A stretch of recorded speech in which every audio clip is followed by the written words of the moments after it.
Hi everyone. Today we are going to discuss about Virasana. Hero pose भी इसे कहते हैं. आप देख सकते हैं वीरासना. पहले एक बार आप इस पोज को आप देख लें ताकि मैं आगे एक्सप्लेन करूं तो चीज़ें समझ में आ सकें. वीरासना में हम समझेंगे मेथड क्या है, टेक्निक क्या है. अब ये डाउट होगा आपको, मेथड टेक्निक क्या डिफरेंस है सर, बेनिफिट के बारे में और प्रिकॉशंस के बारे में. तो सबसे पहले चलते हैं कि आखिर में वीरासना करने के क्या बेनिफिट्स होते हैं. क्योंकि मैं समझता हूँ अगर आपका मोटिव क्लियर है तो मोटिवेशन आ जाएगा. अगर बेनिफिट आपको नज़र आ जाए तो आप चीज़ें कर लोगे. तो सबसे पहली बेनिफिट की अगर बात करूँ तो it stretches the thighs, knee, ankle and feet, relieving the tightness and tension in the lower body. आपने कभी कभी देखा हो आपके पैर में ना अचानक मोच होने के टेंडेंसी हो जाते हैं, अकड़न सा एहसास होता है. अगर आप वीरासन करते हैं तो इस प्रॉब्लम से आपको छुटकारा मिल जाएगा. Improves digestion and relieves in digestion and bloating by promoting healthy blood flow to the digestive organ.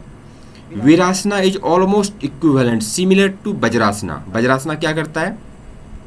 इकलौता आसन है जिसे आप खाना खाते समय भी कर सकते हो. वो आपके डाइजेशन पावर को इम्प्रूव करता है. इन द सेम वे वीरासना भी आपके हेल्दी ब्लड फ्लो को डाइजेस्टिव ऑर्गन तक पहुंचा के आपके डाइजेशन को बहुत अच्छा रखेगा. Third one, menstrual discomfort. Generally period के दरमियान फीमेल डिस्कम्फर्ट महसूस करती हैं. अगर वो इस पोज में कुछ देर के लिए बैठ जाए तो उनको बहुत ही रिलैक्सेशन मिलेगा. एंड साइटिका जिनको होता है, अगर उनको पैर के रिलेटेड आप एक्सट्रीम ट्विस्टिंग वाले कुछ आसना करा दो तो साइटिका की दर्द और बढ़ जाती है. तो इस सिचुएशन में क्या करना चाहिए? अगर किसी को साइटिका है तो अगर वो इस पोज में बैठता है तो साइटिका में भी उनको आराम मिलेगा. Fourth one, strengthen the arches of the feet ankle and reducing the risk of foot related injuries. अब जो आपका पैर होता है, पैर में आप देखना जो सोल होता है उसके बीच में ना गैप होना चाहिए, लाइक दिस कर्व. वो कर्व सपाट होने लगता है, लेकिन जब आप इस आसन में बैठोगे तो वो कर्व भी इम्प्रूव होगा. और risk of foot related injuries, ये फूट रिलेटेड इंजरीज का क्या प्रोबेबिलिटी है? जैसे आप कभी चल रहे हो और अचानक उसमें ट्विस्टिंग हो जाती है ना, बोलते एंकल ट्विस्ट हो गया, अब तो 20 दिन बिल्कुल बेड रेस्ट में है. तो उस सिचुएशन में आपको ये हेल्प करेगा अगर आप इस आसन का प्रैक्टिस करते हैं. फिफ्थ वन, काम the mind and reduce stress, anxiety and फैटिक. मैंने कहा ऑलरेडी एक मेडिटेशन पोज है और इसमें अगर आप बैठते हैं जब आपका ध्यान लगेगा तो ऑटोमेटिकली आपका स्ट्रेस एंजाइटी कम हो जाएगा. Sixth one, improve posture and alignment by elongating the spinal and opening the chest. जब आप इस तरह से बैठते हैं स्ट्रेट तो ये जो स्पाइनल कोड है आपका ये इलोंगेट होगा और चेस्ट वाइडर होगा. तो यहाँ पर भी आपके पोस्चर में बहुत ही इंप्रूवमेंट होगा और बहुत ही अट्रैक्टिव बॉडी होगा. Cultivates introspection, inner strength and resilience. इंसान सारी दुनिया को जानने की कोशिश कर रहा है, खुद को नहीं जान पा रहा है. तो खुद को इंट्रोस्पेक्ट करने का टेंडेंसी आएगा आप में स्ट्रेंथ आएगा, आप में वो साहस आएगा जो कभी आप अपने आप को डिमोटिवेट या फ्रस्ट्रेट महसूस नहीं करोगे. तो ये सारे बेनिफिट हैं. चलिए, बहुत अच्छी बात है, इतनी सारे बेनिफिट है, बट इसके कुछ प्रिकॉशंस भी हैं. अगर आप करने जा रहे हैं, इन तमाम बेनिफिट को लेना चाहते हैं तो प्रिकॉशंस में आपको ख्याल रखना पड़ेगा कि जैसे आप देखो इसमें जनरली यहाँ पे जो वेट आ रहा है नी एंकल पे ही आ रहा है. तो ख्याल आप ये रखना कि अगर आपका एंकल नी से रिलेटेड कोई इंजरी है तो इस आसन को आप अवॉइड करना. अवॉइड प्रैक्टिसिंग ऑफ दिस आसना अगर आपका कोई रिसेंट इंजरी हुआ है या फिर आपके सर्जरी हुआ है इस आसन से रिलेटेड, तो उस समय भी आप इसको अवॉइड करना. Pregnant individual should practice Virasana with caution, specially during the later stage of pregnancy. अब क्वेश्चन में वो क्या करेंगे? देखो इस आसना में क्या होता है, जब आप बैठेंगे तो ये हिप्स कंप्लीटली ज़मीन में लग जाएगा, राइट. तो आपको क्या करना चाहिए, आप या तो ब्रिक्स ले लो या फिर ब्लैंकेट लगा लो हिप्स के नीचे. तो इस आसन को आप करेंगे तो थोड़ा आपको रिलैक्सेशन मिल जाएगा. तो इस प्रिकॉशंस के साथ आपको करना है. थोड़ी बहुत आपको ख्याल रखना पड़ेगा. देखो इससे इतना तो समझ में आ रहा है, कुछ भी करने के लिए आपका फिटनेस बहुत ही मायने रखता है. आप अपने आप को पूरी तरह से बीमार पड़ा के सोचो मैं इस चीज़ को स्टार्ट करूंगा तो वो पॉसिबल नहीं हो पाएगा. इसलिए सेहत का ख्याल रखिए. स्वस्थ निरोगी काया पहला सुख है. तो आप कोई भी आसन करना चाहो उसके लिए भी क्राइटेरिया है कि आपको स्वस्थ होना चाहिए. उस आसन से रिलेटेड, उस बॉडी पार्ट से रिलेटेड आपका हेल्दी होना जरूरी है. चलिए देखते हैं आखिर में मेथड क्या है. मेथड में अभी आपको एक्सप्लेन कर रहा हूं, फिर मैं आसन करके भी आपको दिखाऊंगा कि आखिर में मेथड क्या होगा। Begin by kneeing on the floor with your knees together, knee together होगा, and your feet slightly apart with toe touching. ये दो देखो, नी एक साथ है और जो दोनों पैर है ये अपार्ट होगा। सेकेंड वन कहता है lower your buttock back to sit between your heels. ये बटक बैक जो है दोनों हील्स के बीच में है। Ensuring that your heels are pointing directly backward, देखो ये बैकवर्ड है ना। Touching the outside of your hips, ये हिप्स का जो है आउटसाइड वाला पार्ट है उसको ये टच कर रहा है, ये क्लियर हो रहा है। Third one, if you have tightness in the thighs or knee you can place a bolster or folded blanket between your feet and buttock for support. अगर आपको ज़्यादा टाइटनेस है, आप वहाँ तक बैठ ही नहीं पा रहे हो, बिल्कुल आप बैठने की कोशिश कर रहे हो लेकिन यहाँ तक ही रह जा रहे हैं और फिर यहाँ पे रहोगे तो कष्टदायक होगा, तो आपको क्या करना चाहिए, सपोर्ट लेना चाहिए हिप्स के बीच में। तो ब्लैंकेट आप यूज कर सकते हो, विक्स यूज कर सकते हो, कुछ भी आप सपोर्ट में ले सकते हैं। Fourth one, keep your spine erect and your hands resting on your thighs or knee, palm facing downward. अब देखो ये जो स्पाइन है आप देख सकते हैं ये बिल्कुल स्ट्रेट है, ऐसा करके तो नहीं बैठा है, बिल्कुल सीधा बैठा है, राइट। और जनरली आपको ज्ञान मुद्रा ध्यान मुद्रा कराता हूँ तो मैं बोलता हूँ palm facing upward towards sky, लेकिन इसमें क्या करना है, डाउनवर्ड करना है। मान के चलो ये अगर नी है तो इस पर ऐसे करके हाथ को रखना है, डाउनवर्ड, है ना। यही पॉइंट ये कह रहा है मेथड में। Fifth one, relax your shoulder away from your year. Shoulder जो है ऐसा नहीं रखना है, इससे अवे मतलब न्यूट्रल, लाइक दिस, आराम से ऐसा, है ना, इस तरह से। And lengthen the back of your neck.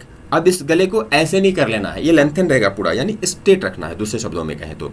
Keeping your chin parallel to the ground. अब ये जो चिन है देखो, ग्राउंड तो ऐसा होगा, है ना, अब जो चिन है ये पैरेलल होना चाहिए, लाइक दिस, ऐसा नहीं कि तिरछा, नॉट लाइक दिस, या ऐसा भी नहीं कि अपवर्ड, ये बिल्कुल पैरेलल होगा। तो इस पॉइंट को आप समझने का प्रयास करेंगे तो इसका ख्याल रखना, इस चिन को भी जब भी आप रखो तो पैरेलल रखना। Close your eyes gently, focus on your breath and finding stillness and stability in the pose. आंखें बंद रखनी, तो नॉट लाइक दिस, सिंपली आराम से। और आपको ध्यान कहाँ लगाना है, ब्रेथ पे। आपको कहीं ना कहीं ध्यान लगाना ही पड़ेगा, बिना किसी पॉइंट पे ध्यान लगाए ध्यान नहीं लगेगा। तो निराकार निर्विशेषवाद की यहाँ पे कंसेप्ट फॉलो नहीं हो पा रहा है।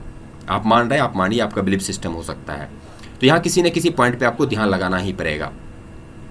Hold the pose for 1 to 5 minute or as long as is comfortable, breathing deeply and evenly. आप क्या होता है, आपको 1 से 5 मिनट तक आप यहाँ पे रुक सकते हो और यहाँ पे आराम से रुकना चाहिए। अगर वज्रासन होता तो मैं आपको बोलता नहीं 1.5-2 मिनट रुको, इट्स ओके। लेकिन यहाँ पे ज़्यादा लोड अगर नहीं पड़ रहा है तो आप आराम से 1 से 5 मिनट आप रुक सकते हैं। और जो ब्रीथ ले रहे हैं आप, जो श्वास लंबी श्वास ले रहे हैं, उससे आप कोशिश करें कि स्मूथ इवेंट भी लें। अगर आपने लंबी सांस अभी लिया, फिर छोड़ा, दूसरा 10 सेकंड के गैप में ले रहे हो, तो तीसरा भी 10 सेकंड के गैप में होनी चाहिए। तो एक तो स्मूथ लेना है और लॉन्ग ब्रेथ लेना है, इसका आप ख्याल रखना। To release gently open your eyes, bring your hands to the floor beside your hips, बगल में रखेंगे। Slowly rise back up on to your knee. अब जो ये बैक को आप, अभी आप क्या थे, पैर वाले यानी एंकल वाले हिस्से पे सारा लोड था, अब धीरे धीरे उठेंगे तो किस पे आएगा, नी पे लोड आएगा। यही चीज़ समझाने की कोशिश कर रहा है। तो चलो ये मेथड तो हमने समझ लिया। अब मेथड और टेक्निक का क्या फ़र्क है। टेक्निक मैंने अपने बुक में इसलिए मेंशन किया कि बाकी लोग तो इसी चीज़ को मेंटेन करेंगे, राइट। लेकिन अगर मैं टीच कर रहा हूँ तो आप में कुछ अलग टेक्निक आपको अपनाना चाहिए, ताकि सेम योगासन प्रैक्टिस 2 इंसान कर रहा है, लेकिन अगर मेरे कोई स्टूडेंट है उसको ज़्यादा बेनिफिट मिले। और अभी आप बोलोगे कि यस, इस टेक्निक से अगर करेंगे तो सच में बेनिफिट मिलेगा। तो देखिए क्या है टेक्निक। पहले सिंपल टेक्निक ये है कि press firmly into the ground with your shin and top of your feet to stabilise the pose. ये तो सिंपल है कि चलो आराम से पहले स्टेबल कर लो। चिन का ख्याल, स्पाइन को स्ट्रेट रखने से पहले है, आप लोअर पार्ट को पहले स्टेबल करो। बहुत अच्छी बात। नाउ जो आपको कोई नहीं बताएगा, engage your core muscle slightly to support your lower back. जो कोर मसल्स है, इस कोर मसल्स से आपको इंगेज करना है मेंटली, ताकि जो लोअर बैक है उसको ये स्ट्रेट रख सके। अगर आप लोअर कोर मसल्स को इंगेज नहीं करोगे तो आप कुछ देर तो रहेंगे स्ट्रेट, फिर डाउन हो जाएंगे, क्योंकि उसको सपोर्ट की कमी होगी और फिर लैक ऑफ एनर्जी, आप डाउन हो जाओगे। फिर उस पोस्चर को, यानी जो इरेक्ट स्पाइनल पोस्चर है, उसको आप रख नहीं पाओगे। तो कोर मसल्स का यहाँ पे इन्वॉल्व करना है and maintain an upright posture, बिल्कुल ऊपर की और स्ट्रेट पोस्चर को मेंटेन रखना है। दूसरा चीज़ है, रिलैक्स योर फेशियल मसल्स। ऐसा नहीं, आराम से पूरा रिलैक्स रखना है। जाओ, टंग ऐसा नहीं, नो, आराम से बीच में रखो रिलैक्स होकर। Allowing your breath to follow naturally. अब यहाँ पे क्या है, मैंने बोला कि एक तो डीप लेना और स्मूथ लेना। अब यहाँ पे आप आराम से इसको नेचुरली छोड़ दो, जिस फ्रीक्वेंसी से ले रहा है लेने दो, जिस फ्रीक्वेंसी से जा रहा है जाने दो, तो आप एक्चुअली मेडिटेशन अंदाज में चले जाएंगे। फोकस योर अटेंशन इनवर्ड, अंतःकरण में जाना है। Observing the sensation in your body and the rhythm of your breath. आप अंतःकरण में जाओगे, आप अपने बॉडी के सेंसेशन को महसूस करो और ब्रेथ के रिदम को भी महसूस करो। इतना भयानक मेडिटेशन में जाएंगे कि आप दोबारा आने का मन नहीं करेगा और आप एंजॉय करोगे अगर इस टेक्निक को आप अप्लाई करते हो। Adjust the wide of your knee and feet as needed to find a comfortable and stable position. मैंने इससे पहले बोला था कि ये हिप्स के जस्ट बगल में होता है, लेकिन मैं कहता हूँ अगर आपको मोर रिलैक्सेशन चाहिए तो थोड़ा और भी आप वाइड करके करो, आप पूर्णतः रिलैक्सेशन में जाएंगे और फिर आपको बहुत ही बेनिफिट मिलेगा। तो इन तमाम चीज़ों को, मेथड, बेनिफिट एंड प्रिकॉशंस, ये तो हर कोई डिस्कस करता है, बट ये जो टेक्निक है that is important, particularly in my teaching. इस टेक्निक को अगर आप एक्स्ट्रा ऐड करके किसी भी आसन को करोगे तो कंपेयर टू अदर पीपल आपको ज़्यादा बेनिफिट मिलेगा। अब मैं इसे प्रैक्टिकली करके आपको दिखाता हूँ कि आखिर में प्रैक्टिकली कैसे करेंगे। वीरासना में सबसे पहले नी को बैंड करते हुए जमीन पे बैठ जाइए, लाइक दिस, आराम से। दोनों नी, मैंने एक्सप्लेन किया था मेथड में, दोनों नी आपस में जुड़ा हुआ रहेगा, मिला हुआ रहेगा, लेकिन एंकल अवे रहेगा। तो एंकल को अवे कीजिए और हिप्स को पूरी तरह से जमीन में जाने देंगे। ये जमीन को टच कर लिया है, लाइक दिस। और हाथ जो डाउनवर्ड डायरेक्शन में रहेगा, पाम अपवर्ड नहीं डाउनवर्ड, इसको आराम से यहां पे आप रख लीजिए। और स्पाइनल कोड स्ट्रेट, गर्दन मैंने कहा था जमीन से पैरेलल, तो ऐसा नहीं रखना, ऐसा भी नहीं रखना, बिल्कुल ऐसे आराम से जेंटली, बहुत ही प्यार से। आंख को बंद करेंगे पूरा फेस रिलैक्सेशन में और कोर मसल्स को इन्वॉल्व करेंगे ताकि जो ये लोअर पार्ट है ये आर्क ना हो जाए, कर्व ना बन जाए, झुक ना जाए, है ना, कमर पूरी तरह सीधी रह सके। तो ये आप कोर स्ट्रेंथ को, कोर मसल्स को इन्वॉल्व करें। तो अगर आप 1 से 5 मिनट करेंगे तो ये कोर स्ट्रेंथ आपको 5 मिनट तक स्ट्रेट रखने में हेल्प करेगा। और लाइक दिस आपको प्रैक्टिस करनी है।